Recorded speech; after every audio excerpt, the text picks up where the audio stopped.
Seorang pembunuh menempelkan bom waktu di mobilnya, lalu kabur dengan sepeda motornya. Pria yang di dalam mobil itu tidak menyadarinya. Sementara itu bom mulai menghitung mundur. Tiba-tiba, seekor lebah masuk ke dalam mobil. Pria itu terus melambaikan tangannya untuk mengusir lebah itu. Seiring berjalannya waktu, ia semakin jengkel dengan lebah itu. Dia berbelok tajam dan mengerem dengan keras. Waktu hanya tersisa 14 detik, dan pria itu masih sibuk melawan lebah. Kemudian lebah itu mendarat di pintu. Pria itu melepas sepatunya, siap untuk menghancurkannya. Dari kejauhan, si pembunuh mengira misinya sudah selesai. Namun, betapa terkejutnya dia, pria itu sama sekali tidak terluka. Dia mengira pria itu mungkin memiliki semacam kekuatan sihir. Pembunuh yang frustasi mencoba lagi keesokan harinya. Dia menembaki mobil pria itu beberapa kali, dan satu peluru mengenai tangki bensin. Bensin menyembur kemana-mana, tapi pria itu tetap santai di dalam mobil sambil menelepon. Saat dia mencoba menyalakan korek mobil, tapi korek itu rusak. Lalu dia melemparkannya keluar jendela. Api menyambar bensin di tanah dan memicu kebakaran. Pembunuh yang sial itu langsung terkena kobaran api. Untungnya dia melompat keluar tepat waktu. Jeepnya terguling dari tebing dan meledak. Si pembunuh tidak percaya betapa sulitnya misi ini. Pria itu terus mengemudikan mobilnya yang bocor ke depan. Sang bos akhirnya memutuskan untuk mengirim raja pembunuh legendaris. Saat pria itu tiba di pom bensin, pembunuh itu sudah mengikutinya ke sana. Dari lengan bajunya, pisau tajam muncul keluar. Ia merasa misi ini akan sangat mudah. Tetapi pria itu tidak tahu jika bahaya sudah dekat. Seorang pekerja pom bensin melihat lubang di mobil itu dan menambalnya dengan permen karet. Pria itu pergi mencuci wajahnya dengan selang air.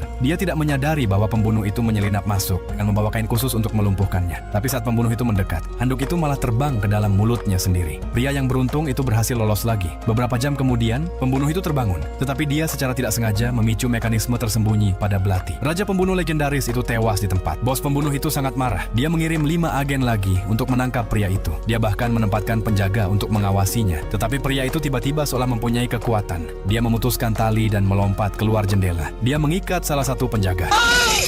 Penjaga lainnya muncul. Pria itu mengangkat tangannya untuk menyerah, tapi secara tidak sengaja dia juga melumpuhkan penjaga kedua. Dia lolos lagi karena keberuntungan. Sang bos akhirnya kehilangan kesabarannya dan memutuskan turun tangan sendiri. Dia menyelinap masuk ke rumah pria itu dan menunggu. Ketika pria itu kembali ke rumah, bosnya tiba-tiba muncul dari balik pintu. Sekarang pria itu sepertinya sudah tidak bisa kabur lagi. Pria itu benar-benar bingung. Tepat saat bos hendak menembak, ayah pria itu membuka pintu tepat di depan wajah bos.